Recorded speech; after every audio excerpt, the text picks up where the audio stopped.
Hello friends, स्वागत है आप सभी का खुशबू एकेडमी में। आज की क्लास में फ्रेंड्स मैं आपको बताने वाली हूँ पार्लियामेंट, यानी कि आपको पता है कल की क्लास में मैंने आपको पार्लियामेंट बताया था। काफ़ी ज़्यादा लंबा हो रहा था क्लास, इसके वजह से मैंने आधी क्लास करके छोड़ दी थी। ठीक है, तो आधी क्लास जो बची हुई है फ्रेंड्स, आज की क्लास में आपको बताऊँगी पार्लियामेंट का पूरा फुल वीडियो। ठीक है, पूरी फुल क्लास आज की क्लास में मैं आपको कराऊँगी। कल की क्लास में देखिए फ्रेंड्स, मैंने आपको बताया था संविधान के किस अनुच्छेद के अंतर्गत धन विधेयक को बिल पारित किया जाता है। ठीक है, तो ये फ्रेंड्स मैंने आपको बताया था अनुच्छेद 110 के अंतर है। ठीक है, और इसी ऐसे ही फ्रेंड्स मैंने आपको बहुत ही इंपॉर्टेंट जितने भी क्वेश्चन आंसर थे, सारी चीज़ें मैंने आपको कल की क्लास में बताई थी। और फ्रेंड्स नेक्स्ट मैंने आपको बताया था कि राज्यसभा की एकांतिक शक्तियों के अंतर्गत कौन सा अनुच्छेद आता है। तो ये फ्रेंड्स मैंने अनुच्छेद 249 भी आपको बताया था। ठीक है, जितने भी अनुच्छेद फ्रेंड्स यहाँ पे आपको सामने दिख रहे हैं, ये सभी अनुच्छेद तो मैंने बताए थे। इसके अलावा फ्रेंड्स मैंने पूरा आपको अच्छे से समझा के एक एक अनुच्छेद के बारे में बताया था कि संसद से संबंधित कौन कौन से अनुच्छेद हैं, क्या क्या प्रावधान किया गया है, राज्यसभा का सदस्य बनने के लिए न्यूनतम आयु कितनी निर्धारित की गई है। तो फ्रेंड्स आप में से कितने लोगों को कल की क्लास अच्छी लगी या फिर कितने लोगों ने कल की क्लास अटेंड नहीं की थी, कमेंट बॉक्स में ज़रूर बताइएगा। ठीक है, और कल की क्लास जितनी फ्रेंड्स मैंने बताई थी इंपॉर्टेंट थी। अगर आप लोग फर्स्ट क्लास नहीं देखेंगे तो आपको सेकंड क्लास जो है समझ में नहीं आएगी। तो आप सभी से रिक्वेस्ट है कि आप लोग ज़रूर से ज़रूर कल वाली क्लास को देख के फिर आज की क्लास को देखिएगा। ठीक है, तो देखिए फ्रेंड्स, राज्यसभा का जो सदस्य बनने के लिए अगर हम बात करें न्यूनतम आयु कितनी निर्धारित की गई, तो 30 वर्ष निर्धारित की गई है।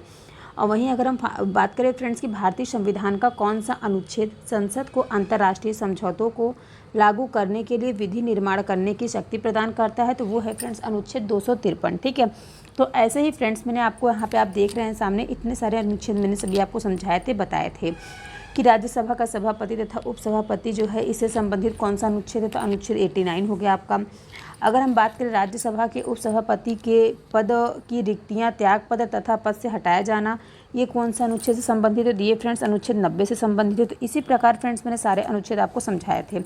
तो चलिए आज हम स्टार्ट करते हैं आगे नेक्स्ट टॉपिक नेक्स्ट पार्ट से।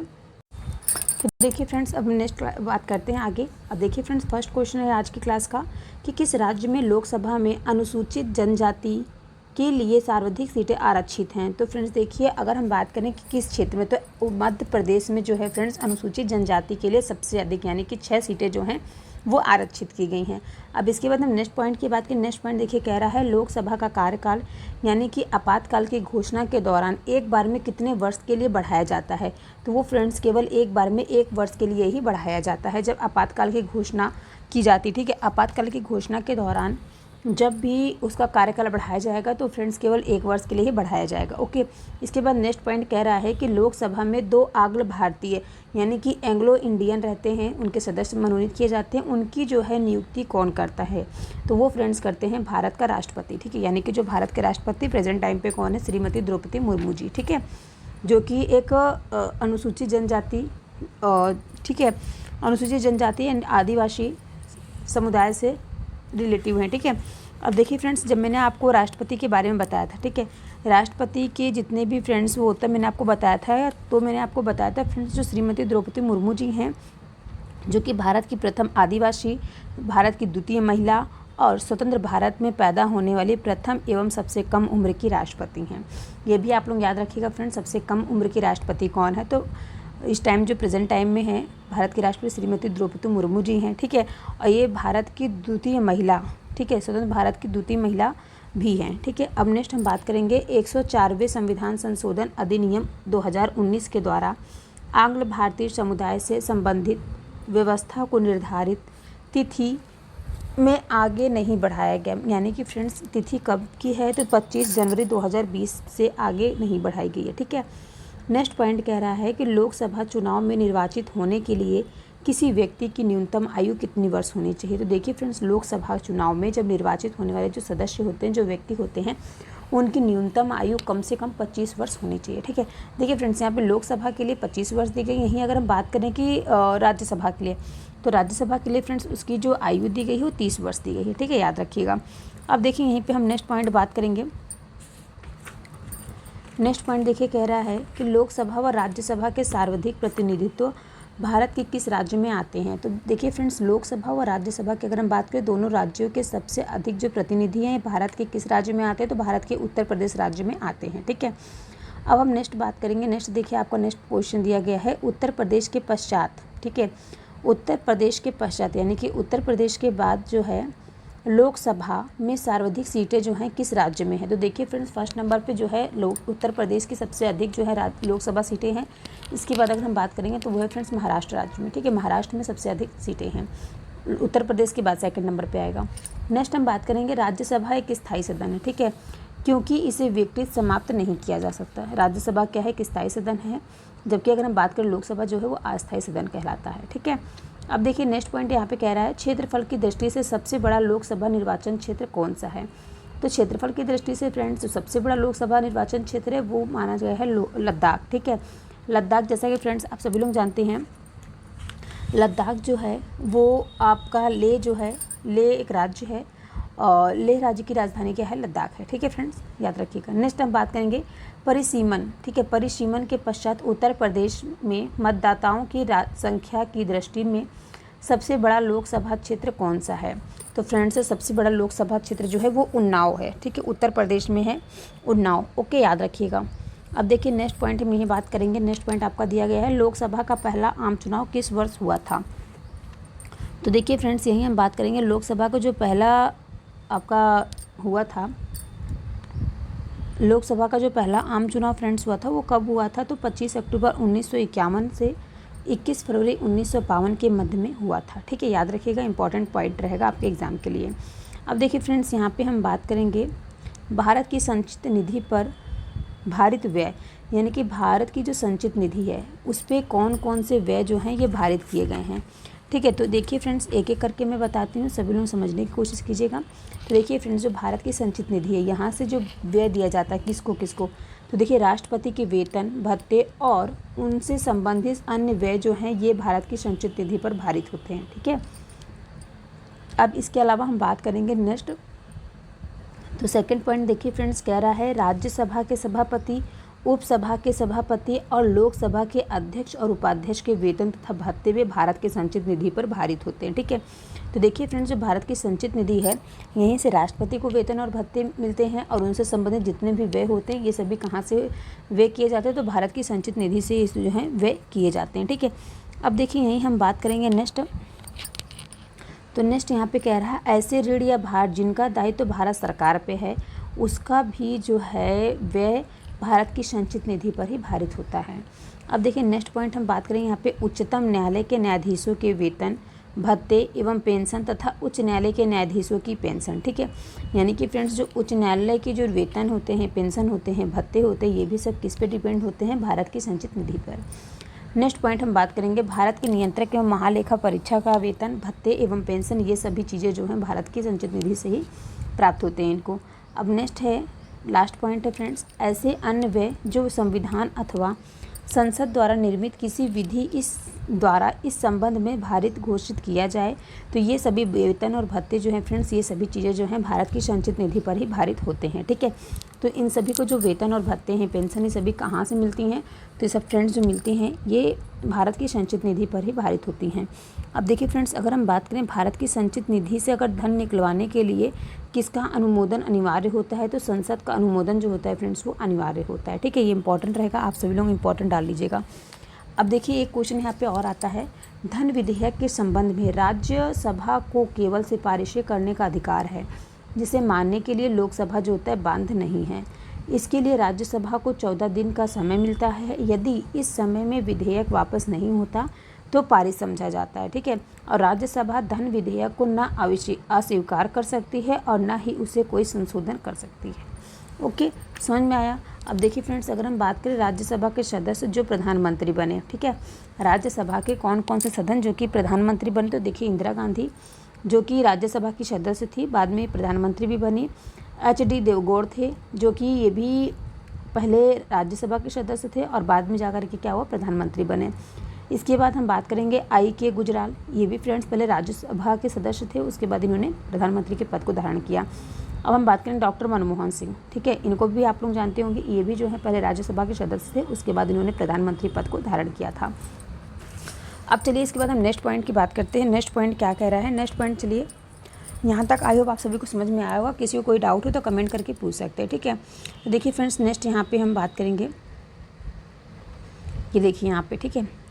देखिए फ्रेंड्स यहाँ पे कह रहा है यदि लोकसभा के सभी सदस्य बहुमत से संकल्प पारित कर दे तो लोकसभा अध्यक्ष को उनके कार्यकाल की समाप्ति के पूर्व उनके पद से हटाया जा सकता है।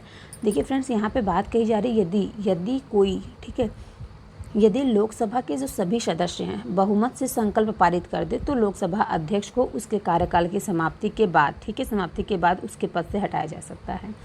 अब यहाँ पे नेक्स्ट कह रहा है एक वर्ष में लोकसभा के कम से कम कितने सत्र बुलाए जा सकते हैं। तो एक वर्ष में लोकसभा के कम से कम 2 सत्र बुलाए जा सकते हैं। ठीक है फ्रेंड्स, कितने हैं? 2 सत्र। अब यहाँ पे देखिए नेक्स्ट कह रहा है राज्यसभा के सदस्य का कार्यकाल कितने वर्ष का होता है। तो राज्यसभा के सदस्यों का जो कार्यकाल होता है वो फ्रेंड्स कम से कम 6 वर्ष का होता है। ठीक है, कितने वर्ष का होता है फ्रेंड्स? 6 वर्ष का होता है। अब यहाँ पे देखिए नेक्स्ट पॉइंट कह रहा है प्रोमोट, ठीक है, प्रोटेम स्पीकर की नियुक्ति राष्ट्रपति द्वारा की जाती है और उनका कर्तव्य क्या होता है? नवनिर्वाचित लोकसभा सदस्यों को शपथ दिलाना है। और 18वीं लोकसभा में अगर हम बात करें प्रोमोट स्पीकर कौन है तो भर्तृहरि महताब हैं। ठीक है फ्रेंड्स, कौन है? भर्तृहरि महताब जी हैं जो कि 18वीं लोकसभा में प्रोमोट स्पीकर हैं। ओके, इसके बाद अब देखिए फ्रेंड्स नेक्स्ट हम बात करेंगे। नेक्स्ट पॉइंट कह रहा है लोकसभा अध्यक्ष स्पीकर अपने निर्णय मत का प्रयोग कब करता है। लोकसभा अध्यक्ष का जो स्पीकर होता है, ठीक है, वो अपने निर्णय का प्रयोग कब करता है? तो किसी भी धन विधेयक प्रस्ताव के पक्ष एवं विपक्ष में बराबर मत होने की स्थिति में वो जो है अपना निर्णय मत का प्रयोग करता है। ओके, अब देखिए इसके बाद हम नेक्स्ट पॉइंट के बारे में बात करेंगे। लोकसभा का प्रथम अध्यक्ष कौन थे? तो लोकसभा के प्रथम अध्यक्ष कौन थे? तो लोकसभा के देखिए फ्रेंड्स प्रथम अध्यक्ष की यहाँ बात हो रही तो ये फ्रेंड्स जीवी मावलंकर जी थे। ठीक है, याद रखिएगा। प्रथम लोकसभा के अध्यक्ष जो थे कौन थे? लोकसभा के प्रथम अध्यक्ष तो फ्रेंड्स जीवी मावलंकर जी थे। अगर फ्रेंड्स को एग्जाम में पूछ दिया जाए वे प्रथम लोकसभा अध्यक्ष कौन थे जिनके विरुद्ध लोकसभा में अविश्वास प्रस्ताव पेश किया गया था, तो वो थे फ्रेंड्स जीवी मावलंकर जी। याद रखिएगा, इन्हीं का नाम फिर आएगा। ओके, अब देखिए यहाँ पे कह रहा है लोक लेखा समिति नियंत्रक एवं महालेखा परीक्षक की रिपोर्ट की जांच करती है तथा उस पर अंतिम रिपोर्ट तैयार करके संसद के पटल पर रखती है। ठीक है, अंतिम प्रारूप तैयार करके क्या करती है फ्रेंड्स? अंतिम रिपोर्ट तैयार करके वो संसद के पटल पर रखती है। ओके, यहाँ तक सभी को समझ में आया। इसके बाद देखिए फ्रेंड्स नेक्स्ट पॉइंट कह रहा है प्राक्कलन समिति का कार्यकाल कितना होता है। तो देखिए फ्रेंड्स जो प्राक्कलन समिति होती है इसका जो कार्यकाल होता है वो 1 वर्ष होता है। ठीक है, अब यहीं देखिए फ्रेंड्स हम बात करेंगे राज्यसभा के सदस्य किसके द्वारा चुने जाते हैं। तो देखिए फ्रेंड्स राज्यसभा के जो सदस्य होते हैं वो चुने जाते हैं राज्यों की विधानसभाओं द्वारा। ठीक है, किसके द्वारा चुने जाते हैं फ्रेंड्स? राज्यों की विधानसभाओं द्वारा चुने जाते हैं। अब देखिए फ्रेंड्स यहाँ पे हम बात करेंगे हमारे नए संसद भवन के बारे में। तो सभी लोग ध्यान से देखिएगा, जिसको कोई डाउट हो तो कमेंट करके पूछ लीजिएगा। ठीक है, तो देखिए फ्रेंड्स क्वेश्चन सबसे ज़्यादा एग्जाम में पूछा जाता है। 28 मई 2023 को प्रधानमंत्री नरेंद्र मोदी ने नवनिर्मित संसद भवन का उद्घाटन किया। तो देखिए फ्रेंड्स आपके एग्जाम में इस तरीके से भी क्वेश्चन पूछा जा सकता है कि नया संसद भवन की उद्घाटन किसने किया था और कब किया था। तो देखिए फ्रेंड्स नया जो संसद भवन बनके तैयार हुआ है उसका उद्घाटन 28 मई 2023 को हुआ था और किन्होंने किया था? तो नरेंद्र मोदी, मतलब माननीय प्रधानमंत्री नरेंद्र मोदी के द्वारा जो है नए संसद भवन का उद्घाटन किया गया था। अब देखिए सेंट्रल विस्टा पुनर्विकास परियोजना के अंतर्गत निर्मित इस त्रिकोणीय आकार के 4 मंजिला संसद भवन का निर्मित क्षेत्र जो है 64,500 वर्ग किलोमीटर है और इसके 3 प्रमुख द्वार हैं। पहला ज्ञान द्वार, शक्ति द्वार और कर्म द्वार। ठीक है फ्रेंड्स, ये याद रखिएगा। इसमें कितने द्वार हैं? तो इसमें फ्रेंड्स 3 द्वार हैं। जो नया संसद भवन बनके तैयार हुआ है कितने मंजिला का फ्रेंड्स? 4 मंजिला का है। और इसमें द्वार की बात करें तो कितने द्वार हैं फ्रेंड्स? तो इसमें द्वार जो हैं 3 द्वार हैं। ठीक है, ज्ञान द्वार, शक्ति द्वार और कर्म द्वार। और इसमें जो है राज्यसभा में बैठने की क्षमता कितनी है? तो 384 तथा लोकसभा में बैठने की क्षमता कितनी है? 888 है। ठीक है फ्रेंड्स, राज्यसभा की जो बैठने की जो क्षमता है कितनी है? वो फ्रेंड्स है 800, लोकसभा में 888 है और राज्यसभा में 384 है। ठीक है, याद रखिएगा। इसके बाद नेक्स्ट हम बात करेंगे संयुक्त संसद अधिवेशन में बैठने की व्यवस्था जो है वो 12,272 है। ठीक है, अगर संयुक्त संसद हिस्सा जो लेता है अधिवेशन में बैठने की जो व्यवस्था की गई है वो 1,272 की गई है। ठीक है, अब लोकसभा का अंतिम हिस्सा राष्ट्रीय क्या है? राष्ट्रीय पक्षी मोर पर तथा राज्यसभा का आंतरिक हिस्सा जो है राष्ट्रीय फूल कमल पर आधारित है। संसद परिसर में राष्ट्रीय वृक्ष बरगद स्थापित है और पुराने संसद भवन को अब संविधान सदन के नाम से जाना जाता है। ठीक है, नए संसद भवन जो है बन के तैयार हो गया है, जिसका जो है त्रिकोणीय आकार दिया गया है, जो कि 4 मंजिला है। अगर हम इस बात करें ये कितना जिसका निर्मित क्षेत्र है कितना है, तो फ्रेंड्स 64,500 वर्ग किलोमीटर में है। और इसके 3 मुख्य द्वार का क्या क्या नाम है, तो 3 मुख्य द्वार हैं, जिसका नाम है ज्ञान द्वार, शक्ति द्वार, कर्म द्वार। और इसमें जो है राज्यसभा के बैठने की जो क्षमता दी गई है वो 384 दी गई है। वहीं अगर हम बात करें कि लोकसभा में बैठने की जो सीटें दी गई हैं वो 888 दी गई हैं। अगर हम बात करें संयुक्त संसद अधिवेशन की जब बैठने की व्यवस्था की अगर हम बात करें तो वहाँ पे 1272 सीटों की व्यवस्था की गई है। अगर हम बात करें लोकसभा का जो आंतरिक हिस्सा है उसका डिज़ाइन किया गया है राष्ट्रीय पक्षी मोर के डिज़ाइन में, और राज्यसभा का आंतरिक हिस्सा जो किया गया है वो राष्ट्रीय फूल कमल पर आधारित है। और संसद परिसर में जो राष्ट्रीय वृक्ष लगाया गया है वो बरगद। ठीक है, राष्ट्रीय वृक्ष कौन सा है, बरगद है। और पुराने संसद भवन को अब संविधान सदन के नाम से जाना जाता है। ओके, यहाँ तक आई होप आप सभी को समझ में आ गया होगा। किसी को कोई डाउट हो तो कमेंट करके आप लोग हमसे पूछ सकते हैं। ओके, अब देखिए फ्रेंड्स, यहीं हम बात करेंगे नेक्स्ट पॉइंट का। नेक्स्ट पॉइंट देखिए कह रहा है, एक इम्पॉर्टेंट पॉइंट है, याद रखिए सभी लोग, प्रत्येक वित्तीय विधेयक धन विधेयक नहीं होता है, परंतु धन विधेयक जो है वो वित्त विधेयक होता है। ठीक है, प्रत्येक जो वित्त विधेयक हैं फ्रेंड्स वो धन विधेयक नहीं होते, लेकिन जो धन विधेयक हैं वो वित्त विधेयक होता है। ओके, याद रखिएगा। अब चलिए हम नेक्स्ट पॉइंट पे चलते हैं। नेक्स्ट पॉइंट देखिए क्या कह रहा है, ध्यान से देखिए सभी लोग, इंपॉर्टेंट है जितना भी मैं आपको बता रही हूँ। अब देखिए यहाँ से नेक्स्ट पॉइंट स्टार्ट होता है। देखिए कह रहा है यहाँ पे कि विशेषाधिकार समितियों में दोनों सदनों से कुल कितने सदस्य होते हैं। तो विशेषाधिकार जो समितियां हैं फ्रेंड्स, इससे जो हैं दोनों सदनों में कुल कितने सदस्य होते हैं, तो कुल 25 सदस्य होते हैं। ठीक है, लोकसभा से 15 तथा राज्यसभा से 10 सदस्य होते हैं। ठीक है, लोकसभा से कितने 25 और लोकसभा से 15 और राज्यसभा से 10। ठीक है, दोनों को मिला करके 25 सदस्य होते हैं। अब देखिए यहीं पे हम सेकंड पॉइंट की बात करें कि संसद में सरकारी विधेयक यानी कि गवर्नमेंट बिल मंत्री द्वारा, जबकि गैर सरकारी विधेयक मंत्री के आंतरिक किसी भी सदस्य द्वारा प्रस्तुत किया जा सकता है। ठीक है, किसी भी सदस्य द्वारा क्या क्या ऐसा प्रस्तुत किया जा सकता है। अब नेक्स्ट पॉइंट यहाँ पे कह रहा है, राष्ट्रपति द्वारा राज्यसभा में कितने व्यक्ति मनोनीत किए जाते हैं। तो राष्ट्रपति द्वारा राज्यसभा में जो कि 12 व्यक्ति मनोनीत किए जा सकते हैं। ठीक है, कितने व्यक्ति, 12 व्यक्ति जो है मनोनीत किए जा सकते हैं। अब देखिए हम नेक्स्ट बात करेंगे। नेक्स्ट पॉइंट कह रहा है कि राज्यसभा के लिए नामांकित होने वाली प्रथम अभिनेत्री कौन थी। तो नरगिस दत्त थी। ठीक है, जो कि 1980 से 1986 तक। ठीक है, ये राज्यसभा के लिए नामांकित होने वाले प्रथम अभिनेत्री थी। ठीक है, अब नेक्स्ट हम यहाँ बात करेंगे लोकसभा की प्रथम महिला अध्यक्ष कौन थी। तो मीरा कुमारी थी, जिनका कार्यकाल 4 जून 2009 से 4 जून 2014 तक रहा। ठीक है फ्रेंड्स, कौन थी ये प्रथम लोकसभा अध्यक्ष थी महिला। ठीक है, प्रथम महिला लोकसभा अध्यक्ष कौन थी, तो मीरा कुमार थी। ठीक है, ओके, यहाँ तक सभी को समझ में आया। अब इसके बाद देखिए नेक्स्ट पॉइंट हम बात करेंगे। नेक्स्ट पॉइंट क्या कह रहा है, नेक्स्ट पॉइंट देखिए फ्रेंड्स, यहाँ पे हम बात करेंगे, थोड़ा सा ऊपर लेते हैं। इसके बाद देखिए यहाँ पे अब यहाँ पे देखिए फ्रेंड्स कह रहा है, राज्य विधानसभा में कोई भी धन विधेयक राज्य के राज्यपाल की संस्तुति के बिना या अनुमति के बिना प्रस्तुत नहीं किया जा सकता। यहाँ पे मतलब कहने का मतलब ये है फ्रेंड्स, राज्य विधानसभा में कोई भी धन विधेयक राज्य के राज्यपाल की संस्तुति के बिना या अनुमति के बिना प्रस्तुत नहीं किया जा सकता। नेक्स्ट पॉइंट कह रहा है कि वे प्रथम लोकसभा अध्यक्ष कौन थे जिनके विरुद्ध लोकसभा में अविश्वास प्रस्ताव लाया गया था। तो फ्रेंड्स इसके पहले मैंने आपको बताया था, ये जीवी मावलंकर जी थे। ठीक है, जिनके तहत क्या किया गया था, अविश्वास प्रस्ताव लाया गया था। ठीक है, ये भारत के प्रथम लोकसभा अध्यक्ष भी थे। अब देखिए फ्रेंड्स, यहाँ पे कह रहा है लोकसभा का सचिवालय किसके नियंत्रक में होता है। तो लोकसभा का जो सचिवालय होता है फ्रेंड्स, वो लोकसभा अध्यक्ष के नियंत्रक में होता है। अब देखिए फ्रेंड्स, यहाँ लोकसभा की बात आ गई। ठीक है, तो लोकसभा फ्रेंड्स सबसे पहले मैं आपको बता दूँ लोकसभा सदस्य के लिए अनिवार्य योग्यताएं क्या क्या होती हैं। तो याद रखिएगा सभी लोग, इंपॉर्टेंट पॉइंट लिख लीजिए आपने अपने कॉपी पे एक बार, या फिर आप लोग ध्यान से सुनिए। ठीक है, देखिए जो लोकसभा के सदस्य होते हैं उनके लिए क्या क्या योग्यताएं अनिवार्य होती हैं। तो वह व्यक्ति भारत का नागरिक हो। ठीक है, पहला पॉइंट तो यही होगा, वह व्यक्ति जो है लोकसभा अध्यक्ष के लिए, ठीक है, जो लोकसभा के सदस्य होते हैं उनके लिए मैं बता रही हूँ कौन कौन सी योग्यताएं होती हैं। तो वह व्यक्ति भारत का नागरिक हो, सेकंड पॉइंट में रहेगा, उसकी आयु कम से कम 25 वर्ष से या इससे अधिक हो, ठीक है, कम से कम 25 वर्ष होनी चाहिए। और तीसरा पॉइंट रहेगा, भारत सरकार अथवा किसी राज्य सरकार के अंतर्गत वह कोई भी लाभ के पद पर नहीं हो।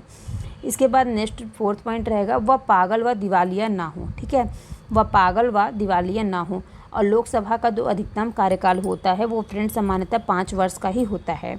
और मंत्री परिषद जो है लोकसभा के प्रति सामूहिक रूप से उत्तरदायी होती है, जो कि अनुच्छेद 75 के भाग 3 में बतलाया गया है। ओके, अब अगर फ्रेंड्स हम बात करें प्रधानमंत्री के परामर्श के आधार पर राष्ट्रपति के द्वारा लोकसभा का समय से पूर्व भी भंग किया जा सकता है, और ऐसा अब तक 8 बार हो चुका है। कब कब हुआ है फ्रेंड्स? 1970 में, 1977 में, 1979 में, 1984 में, 1989 में और मार्च 1999 में, और इसके बाद दिसंबर 1997 तथा अप्रैल 1999 में किया जा चुका है, ठीक है। तो फ्रेंड्स ध्यान से आप सभी ने सुना कि यानी कि जो प्रधानमंत्री होते हैं उनके परामर्श के आधार पर जो राष्ट्रपति होते हैं उनके द्वारा लोकसभा को समय से पहले भंग किया जा सकता है। ओके, अब देखिए यहाँ पे मैंने एक चीज़ आपको और बताई थी कि आपातकाल की घोषणा लागू होने पर विधि द्वारा संसद लोकसभा के कार्यकाल में वृद्धि कर सकती है, जो कि एक वर्ष में एक बार से अधिक नहीं होगी, ठीक है। जो कि फ्रेंड्स 1976 में ईस्वी में लोकसभा का कार्यकाल दो बार एक वर्ष के लिए बढ़ाया गया था, ठीक है फ्रेंड्स, 2 बार बढ़ाया गया था। कितने दिन के लिए? एक वर्ष के लिए। और वहीं फ्रेंड्स अगर हम बात करें कि लोकसभा एवं राज्यसभा के अधिवेशन राष्ट्रपति के द्वारा ही बुलाए और स्थगित किए जाते हैं, ठीक है। लोकसभा की 2 बैठकों में 6 माह से अधिक का अंतर नहीं होना चाहिए, ठीक है, 6 माह से अधिक का अंतर जो है फ्रेंड्स नहीं होना चाहिए। ओके, अब इसके बाद अगर हम बात करें कि लोकसभा की गण पूर्ति या कोरम कुल सदस्य का 10वां भाग 55 सदस्य होता है। ओके, यहाँ तक आई होप आप सभी को समझ में आ गया होगा। अब देखिए नेक्स्ट पॉइंट यहाँ पे कह रहा है कि भारतीय संविधान व्यवस्था में कौन सर्वोच्च है। तो भारतीय संविधान में राजनीति व्यवस्था में कौन सर्वोच्च है? तो वो है फ्रेंड्स भारतीय राजनीति व्यवस्था में सर्वोच्च पद जो है वो संविधान का है। ओके, किसका है? कॉन्स्टिट्यूशन का। ओके, नेक्स्ट पॉइंट कह रहा है कि भारत का संसदीय प्रणाली किस मॉडल पर आधारित है। तो भारत का जो संसदीय प्रणाली है ये ब्रिटेन के वेस्टमिंस्टर पर जो है ये मॉडल आधारित है। ओके, अब देखिए यहाँ पे फ्रेंड्स ये आपको कुछ इंपॉर्टेंट पॉइंट दिख रहा है, साधारण विधेयक एवं धन विधेयक में तुलना। तो ये जो है फ्रेंड्स मैं आपको लास्ट में कराती हूँ, थोड़ा सा यहाँ पे इंपॉर्टेंट क्वेश्चन हैं, इसको ध्यान से आप सभी लोग देख लीजिए, ठीक है। देखिए यहाँ पे कह रहा है धन विधेयक संसद के किस सदन में पुनः स्थगित किया जाता है। तो ये फ्रेंड्स जो है धन विधेयक जो है संसद के केवल लोकसभा में ही स्थगित किया जा सकता है, ठीक है। अब नेक्स्ट कह रहा है कि धन विधेयक जो है राज्य विधानमंडल के किस सदन में प्रस्तुत किया जाता है। तो धन विधेयक जो है फ्रेंड्स वो केवल विधानसभा में ही प्रस्तुत किया जा सकता है। ओके, नेक्स्ट कह रहा है बजट की रूपरेखा किस विभाग के द्वारा तैयार की जाती है। तो बजट की जो रूपरेखा है वो आर्थिक कार्य विभाग के रूप में तैयार किया जाता है। इसके बाद नेक्स्ट पॉइंट कह रहा है करों और सरकारी कामकाज के निर्वाह में हुई अन्य प्राप्तियों से संघीय सरकार को प्राप्त होने वाला राजस्व किस निधि में जमा होता है। तो ये फ्रेंड्स भारत की संचित निधि में जमा होता है, ठीक है, जो कि करों और सरकारी कामकाजों के निर्वाह में हुई अन्य प्राप्तियों से जो संघीय सरकार को प्राप्त होने वाला राजस्व किस निधि में जमा किया जाता है। तो ये फ्रेंड्स जो है जमा किया जाता है भारत की संचित निधि में। और आप सभी को पता है ये जितने भी भारत की संचित निधि में जितना भी व्यय होता है वो सभी किस पर भारित होता है फ्रेंड्स। राष्ट्रपति को वेतन और भत्ते दिए जाते हैं, राज्यसभा के सभापति और उपसभापति और लोकसभापति जो होते हैं उनके अध्यक्ष उपाध्यक्ष होते हैं उनको वेतन भत्ते दिए जाते हैं। और ऐसे ऋण या भार जिनका दायित्व भारत सरकार पर होता है उनका भी जो है फ्रेंड्स व्यय जो है भारत की संचित निधि से किया जाता है। और उच्च न्यायालय जो हैं उच्चतम न्यायालय के जो न्यायाधीश होते हैं उनको वेतन भत्ते और पेंशन दिए जाते हैं। तो ऐसे बहुत सी चीज़ें हैं जो फ्रेंड्स जो कि भारत की संचित निधि पर भारित व्यय है, ठीक है। अब देखिए फ्रेंड्स नेक्स्ट यहाँ पे कह रहा है आर्थिक सर्वेक्षण यानी कि इकोनॉमिक सर्वे जो है फ्रेंड्स ये प्रतिवर्ष संसद में कब प्रस्तुत किया जाता है। तो प्रतिवर्ष जो है फ्रेंड्स आगामी वर्ष के बजट के प्रस्तुतिकरण से पूर्व किए जाते हैं। अब इसके बाद नेक्स्ट पॉइंट कह रहा है कोई धन विधेयक जब धन विधेयक है अथवा नहीं इसका निर्णय कौन करता है। तो इसका निर्णय जो है फ्रेंड्स लोकसभा अध्यक्ष करता है, ठीक है। अब देखिए नेक्स्ट पॉइंट यहाँ पे कह रहा है कि भारत की संचित निधि से धन निकालने के लिए संसद का अनुमोदन अनिवार्य है। यानी कि फ्रेंड्स अगर भारत की संचित निधि से धन निकालना है तो किसकी अनुमति जरूरी होती है? तो फ्रेंड्स संसद की, ठीक है, सांसद की अनुमोदन जो होता है वो अनिवार्य होता है। इसके बाद देखिए फ्रेंड्स यहाँ पे नेक्स्ट पॉइंट कह रहा है लेखानुदान संघ सरकार को किस प्रकार की अनुमति प्रदान करता है? तो वो फ्रेंड्स निश्चित अवधि के लिए भारत की संचित निधि से धन निकलवाने के लिए, ठीक है। अब देखिए फ्रेंड्स यहाँ पे नेक्स्ट पॉइंट आपको दिया गया है साधारण विधेयक एवं धन विधेयक की तुलना के बारे में। तो देखिए फ्रेंड्स यहाँ पे साधारण विधेयक और धन विधेयक, पहले मैं आपको साधारण विधेयक के बारे में समझाती हूँ, इसके बाद फिर मैं आपको धन विधेयक के बारे में बताऊँगी, ठीक है। तो देखिए फ्रेंड्स यहाँ पे पहला पॉइंट कह रहा है, ध्यान से सभी लोग देखिएगा। देखिए पहला पॉइंट कह रहा है साधारण विधेयक में जो ऑर्डिनरी बिल है इसको भी बताऊंगे और इसके बाद मनी बिल के बारे में बताएंगे, ठीक है। तो देखिए फ्रेंड्स इसमें कह रहा है इसे लोकसभा या राज्यसभा में कहीं भी प्रस्तावित किया जा सकता है। सेकंड पॉइंट कह रहा है इसे मंत्री अथवा गैर सरकारी सदस्य दोनों द्वारा प्रस्तुत किया जा सकता है। थर्ड पॉइंट कह रहा है इसे सदन में प्रस्तुत करने से पूर्व राष्ट्रपति की अनुमति आवश्यक नहीं है। फोर्थ पॉइंट कह रहा है कि इसे राज्यसभा द्वारा संशोधित या अस्वीकृत किया जाता है। यानी कि फ्रेंड्स ये जो साधारण विधेयक है इसे राज्यसभा द्वारा संशोधित या फिर अस्वीकृत भी किया जाता है। नेक्स्ट एंड 5 पॉइंट में कह रहा है इसे राज्यसभा अधिकतम 6 माह के लिए रोक सकती है। 6 पॉइंट कह रहा है इसे राज्यसभा में भेजने के लिए लोकसभा अध्यक्ष के द्वारा प्रमाणित किए जाने की आवश्यकता नहीं होती है। 7 पॉइंट कह रहा है दोनों सदनों में असहमति, ठीक है, दोनों सदनों में असहमति की स्थिति में राष्ट्रपति दोनों सदनों की संयुक्त बैठक बुला सकता है और इसे दोनों सदनों में पारित होने के बाद राष्ट्रपति के हस्ताक्षर के लिए भेजा जाता है, ठीक है। राष्ट्रपति के हस्ताक्षर के लिए क्या किया जाता है फ्रेंड्स? भेजा जाता है, ठीक है। यानी कि जो साधारण विधेयक होते हैं वो दोनों सदनों की असहमति की स्थिति में राष्ट्रपति जो हैं वो दोनों सदनों की संयुक्त बैठक बुला सकता है और इसे दोनों सदनों में पारित होने के बाद राष्ट्रपति के हस्ताक्षर के लिए भेजा जाता है। ओके, नेक्स्ट फ्रेंड्स यहाँ पे कह रहा है 8वां नंबर कि यह विधेयक लोकसभा में अस्वीकृत होने पर सरकार को त्यागपत्र देना पड़ सकता है और यदि इसे मंत्री ने प्रस्तुत किया हो तो, ठीक है। 9 पॉइंट कह रहा है कि इसे राष्ट्रपति द्वारा स्वीकृति या अस्वीकृति किया जा सकता है अथवा पुनर्विचार के लिए भी भेजा जा सकता है। समझ में आया सभी को यहाँ तक? तो आइए फ्रेंड्स जो आपको मैंने आज की क्लास में बताया पार्लियामेंट यानी कि संसदीय शासन व्यवस्था, संसदीय शासन प्रणाली क्या है, सिस्टम ऑफ इंडियन गवर्नमेंट, तो आई होप आप सभी को समझ में आया होगा। अगर आपको कोई डाउट हो तो कमेंट करके पूछ सकते हैं, ठीक है। अब देखिए नेक्स्ट में यहाँ बात करेंगे धन विधेयक के बारे में। धन विधेयक में क्या क्या पॉइंट्स है, सभी पॉइंट्स को आप लोग ध्यान से सुनिए। और मैंने अभी आपको जो बताया साधारण विधेयक की जो पॉइंट्स, तो आई होप समझ में आया होगा, ठीक है। अब देखिए यहाँ पे मैं आपको बता रही हूँ कि इसे धन विधेयक जो है इसे केवल लोकसभा में प्रस्तुत किया जा सकता है, ठीक है। धन विधेयक को कहाँ प्रस्तुत किया जा सकता है? तो इसे केवल लोकसभा में प्रस्तुत किया जा सकता है। सेकंड पॉइंट कह रहा है कि धन विधेयक जो है इसे केवल सरकार के किसी मंत्री द्वारा प्रस्तुत किया जा सकता है और इसे सदन में राष्ट्रपति की संस्तुति से ही पूरा स्थापित भी किया जा सकता है। नेक्स्ट पॉइंट 4 पॉइंट कह रहा है इसे राज्यसभा द्वारा संशोधित या अस्वीकृत नहीं किया जा सकता, ठीक है। यानी कि फ्रेंड्स राज्यसभा द्वारा संशोधित या फिर अस्वीकृत जो है इसको नहीं किया जा सकता। नेक्स्ट कह रहा है कि धन विधेयक इसे राज्यसभा अधिकतम 14 दिनों तक के लिए रोक सकती है, ठीक है। और नेक्स्ट कह रहा है इसे लोकसभा अध्यक्ष के द्वारा धन विधेयक के रूप में प्रमाणित किया जाने की आवश्यकता होती है। नेक्स्ट एंड 7 पॉइंट कह रहा है कि इसमें दोनों सदनों के बीच असहमति का कोई अवसर ही नहीं होता है, इसलिए संयुक्त बैठक का कोई प्रावधान नहीं है। इसे केवल लोकसभा से पारित होने के बाद राष्ट्रपति के हस्ताक्षर के लिए भेजा जाता है। ओके, इसे जो है राष्ट्रपति के हस्ताक्षर के लिए जो भेजा जाता है। ओके, नेक्स्ट पॉइंट कह रहा है यह विधेयक लोकसभा में अस्वीकृति होने पर सरकार को त्यागपत्र देना पड़ता है, ठीक है। अस्वीकृति के लिए क्या करना पड़ेगा? त्यागपत्र देना पड़ेगा सरकार को। Okay, next point and last point है फ्रेंड्स 9 पॉइंट, ध्यान से देखिए। इसमें कह रहा है जो धन विधेयक होता है, ठीक है, इसे राष्ट्रपति द्वारा स्वीकृति या अस्वीकृति किया जा सकता है परंतु पुनर्विचार के लिए नहीं लौटाया जा सकता, ठीक है। जबकि फ्रेंड्स यहाँ पे अगर हम बात करें साधारण विधेयक की, साधारण विधेयक में यहाँ पे मैंने आपको बताया था कि इसे जो है राष्ट्रपति द्वारा स्वीकृति या फिर अस्वीकृति किया जा सकता है लेकिन पुनर्विचार के लिए भेजा नहीं जा सकता है, ठीक है। अब देखिए फ्रेंड्स एक इम्पॉर्टेंट पॉइंट है, इसको नोट कर लीजिए सभी लोग प्लीज़।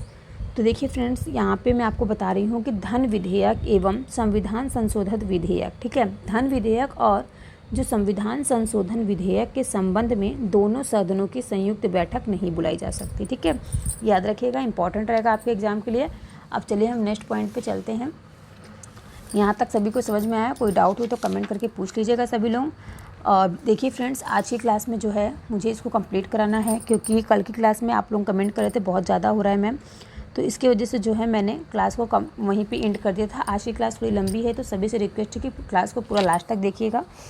और जो कल की क्लास फ्रेंड्स होने वाली, कल मैं आपको बताऊंगी सर्वोच्च न्यायालय के बारे में, ठीक है, यानी कि सुप्रीम कोर्ट के बारे में कल की क्लास में आपकी चलेगी, ठीक है। तो आज की क्लास सभी लोग पूरा अटेंड कीजिए, ध्यान से देखिए। तो देखिए यहाँ पे कह रहा है फर्स्ट पॉइंट कि प्राक्कलन समिति संसद के किस सदन के सदस्यों से गठित की जाती है। तो ये फ्रेंड्स जो है लोकसभा के सदस्यों द्वारा गठित की जाती है, ठीक है फ्रेंड्स। किसके सदस्यों द्वारा गठित की जाती है? तो लोकसभा सदस्यों द्वारा जो है गठित की जाती है। नेक्स्ट पॉइंट कह रहा है कोई भी कानूनी विधेयक संसद के किस सदन में प्रस्तुत किया जा सकता है। तो देखिए फ्रेंड्स, कोई भी जो कानूनी विधेयक है वो संसद के किसी भी सदन में, यानी कि संसद के किसी भी सदन में प्रस्तुत किया जा सकता है।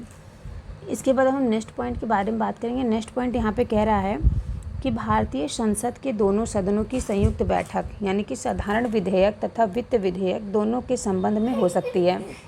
अब देखिए फ्रेंड्स, यहाँ पे कह रहा है कि भारतीय संसद के दोनों सदनों की संयुक्त बैठक जो कि साधारण विधेयक या वित्त विधेयक दोनों के संबंध में हो सकती है, ठीक है, जो कि मैंने भी आपको साधारण विधेयक और वित्त विधेयक दोनों के बारे में मैंने आपको बताया है, ठीक है।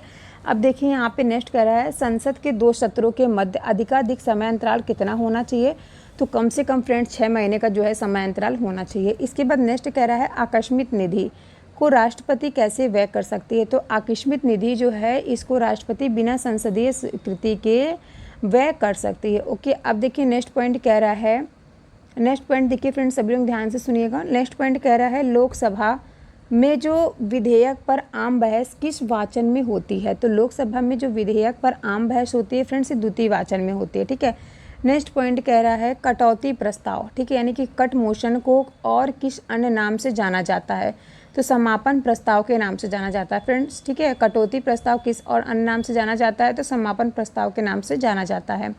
अब इसके बाद देखिए फ्रेंड्स, नेक्स्ट यहाँ पे कह रहा है यदि कोई धन विधेयक लोकसभा द्वारा स्वीकृति कर दिया जाए तो सब राज्यसभा इसे अधिक से अधिक कितनी अवधि तक रोक सकती है। तो फ्रेंड्स देखिए, अभी मैंने आपको बताया ना, कोई भी कार्य, जैसे कि अगर मैंने भी आपको बताया था महाभियोग प्रक्रिया लगाई जाती है तो उसको भी 14 दिन पहले जो है इसको रिपोर्ट जारी किया जाता है। तो देखिए राज्यसभा अगर लोकसभा में अगर कोई भी घटना घटती है, फिर कोई भी चीज़ वहाँ पे प्रस्ताव पेश किया जाता है तो उसके लिए वो जो है 24 दिन का टाइम मांगता है, ठीक है। तो यहाँ पे फ्रेंड्स अवधि जो है कितने दिन तक रोकी जा सकती है? तो केवल फ्रेंड्स जो है 14 दिन तक ही रोकी जा सकती है। ओके, अब नेक्स्ट पॉइंट यहाँ पे कह रहा है यदि वार्षिक संघीय बजट, ठीक है, यूनियन बजट की यहाँ बात हो रही है, तो यूनियन बजट जो है लोकसभा द्वारा पारित ना हो तो प्रधानमंत्री अपनी मंत्रिपरिषद सहित क्या करेंगे? त्यागपत्र दे देता है, ठीक है। यानी कि फ्रेंड्स यहाँ बात हो रही है यदि वार्षिक, देखिए वार्षिक की बात हो रही ना, सालाना की बात हो रही है, अगर वार्षिक संघीय बजट लोकसभा द्वारा पारित ना हो तो जो प्रधानमंत्री होते हैं वो मंत्रिपरिषद सहित त्यागपत्र दे देता है। ओके, अब नेक्स्ट पॉइंट देखिए यहाँ पे कह रहा है लोकसभा यहाँ पे देखिए फ्रेंड्स नेक्स्ट पॉइंट कह रहा है, ध्यान से देखिएगा। नेक्स्ट पॉइंट में कह रहा है कि लोकसभा तथा राज्यसभा के संयुक्त अधिवेशन, यानी कि फ्रेंड्स जो लोकसभा और राज्यसभा है इसके जो संयुक्त अधिवेशन की अध्यक्षता है वो कौन करता है? वो फ्रेंड्स लोकसभा के अध्यक्ष करते हैं, ठीक है। कौन करते हैं? लोकसभा के अध्यक्ष करते हैं। इसके बाद नेक्स्ट पॉइंट कह रहा है संसद की किस समिति में राज्यसभा का प्रतिनिधित्व नहीं होता है।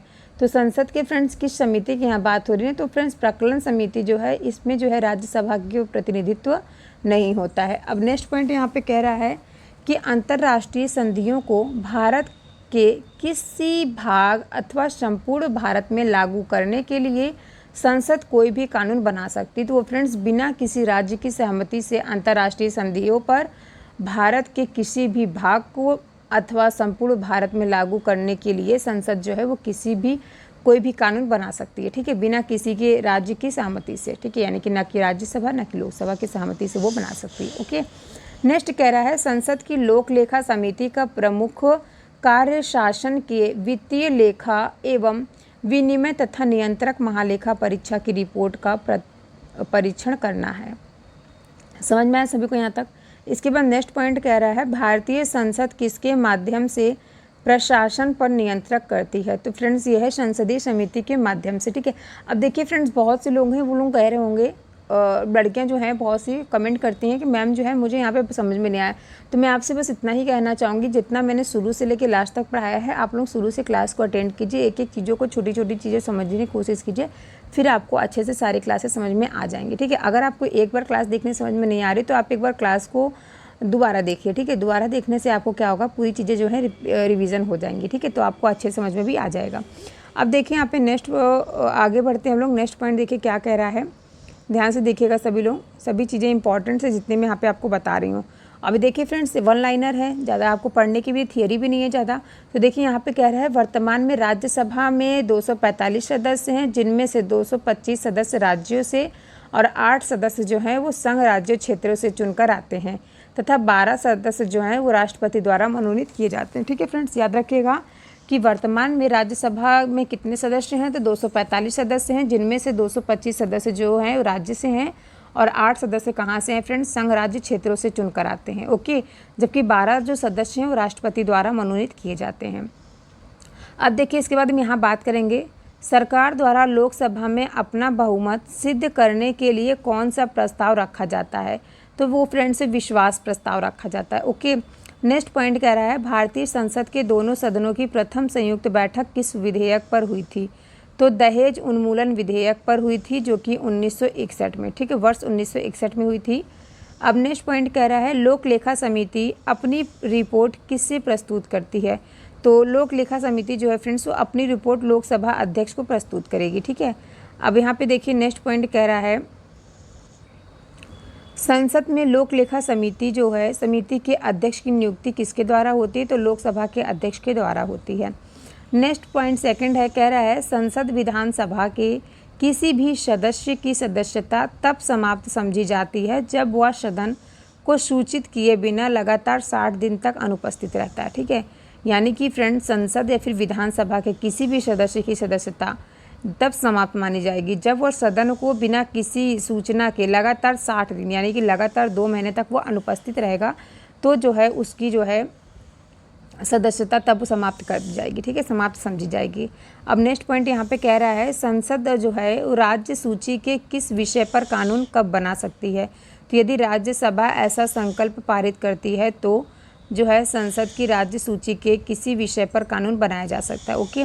नेक्स्ट पॉइंट देखिए यहाँ पे कह रहा है किसी मंत्री के विरुद्ध विशेषाधिकार प्रस्ताव कब लाया जा सकता है, तो जब वह मंत्री किसी मामले के तथ्यों को रोकता है या तथ्यों का गलत वर्णन देता है, तब जो है इसका विशेषाधिकार प्रस्ताव लाया जाता है, ठीक है। अब देखिए यहाँ पे नेक्स्ट पॉइंट कह रहा है, ध्यान से देखिए सभी लोग, संसद द्वारा वर्ष 1989 में निर्मित कानून के अनुसार एक नागरिक के वयस्क होने की अनुमति वयस्क होने की आयु कितनी वर्ष है, तो फ्रेंड्स 18 वर्ष, ठीक है। नेक्स्ट कह रहा है लोकसभा में शून्यकाल की अवधि अधिक से अधिक कितनी होती है, तो शून्यकाल की जो फ्रेंड्स अवधि है वो अधिक से अधिक कम से कम जो है 1 घंटा की होती है, ठीक है। और संसद द्वारा वर्ष 1989 में जो कानून निर्मित हुआ था उसके अनुसार नागरिक जो है वयस्क नागरिक की आयु कितनी थी, तो 18 वर्ष थी, ठीक है। अब देखिए नेक्स्ट यहाँ पे कह रहा है संसद में स्थगन प्रस्ताव लाने का जो उद्देश्य है वो सार्वजनिक महत्व के अति आवश्यक मुद्दों पर बहस करना है, ओके। नेक्स्ट कह रहा है भारतीय संसद की संप्रभुता किसके द्वारा प्रतिबंधित है, तो ये फ्रेंड्स जो है न्यायिक समीक्षा से संबंधित है, ओके। नेक्स्ट पॉइंट कह रहा है कि संसदीय व्यवस्था में शून्यकाल किस देश की देन है, तो शून्यकाल देखिए फ्रेंड्स लोकसभा में जो शून्यकाल की अवधि बताई गई थी वो 1 घंटा। अगर हम वहीं बात करें संसदीय व्यवस्था में शून्यकाल किस देश की देन है, तो ये फ्रेंड्स भारत की देन है, ओके। अब नेक्स्ट बात करेंगे कि सदन की कार्यवाही का प्रथम घंटा क्या कहलाता है, तो सदन का जो प्रथम घंटा कहलाता है फ्रेंड्स वो प्रश्नकाल कहलाता है। उसमें प्रश्न पूछे जाते हैं, ठीक है, जो कि फ्रेंड्स न्यायाधीशों द्वारा पूछे जाते हैं, ठीक है। जो उच्च न्यायालय के जो न्यायाधीश होते हैं या फिर हम किसी भी न्यायालय के न्यायाधीश के बारे में बात करेंगे तो उसमें जो प्रथम घंटा होता है उसमें जो है प्रश्न पूछा जाता है, ओके। अब देखिए यहाँ पे अगर हम बात करेंगे तो लोक लेखा समिति में कुल जो है 22 सदस्य होते हैं, जिनमें से जो फ्रेंड्स 15 जो होते हैं लोकसभा से होते हैं और 7 कहाँ से होते हैं, राज्यसभा से लिए जाते हैं। अब आप लोग अपना जो है डाउट जो है कमेंट बॉक्स में बताइएगा, किसी को कहाँ से डाउट है। अगर आप लोगों को कहीं से कोई भी क्वेश्चन में डाउट लग रहा है तो आप कमेंट करके हमसे पूछ लीजिएगा। और क्लास जो है फ्रेंड्स पूरी अटेंड कीजिएगा, पूरी देखिएगा। ऐसा नहीं है क्लास लंबी हो गई है, 40 मिनट की क्लास हो गई है तो हम क्लास को ना देखें और छोड़ दें। तो आप लोग पूरी क्लास को देखिएगा, तभी एक एक पॉइंट जो है आपको अच्छे समझ में आएगा, ठीक है। और सभी से रिक्वेस्ट है कि चैनल को सब्सक्राइब, वीडियो को लाइक कर लीजिएगा। कल की जो आपकी क्लास रहेगी वो फ्रेंड्स मैं आपको पढ़ाऊँगी हाई कोर्ट के बारे में, ठीक है।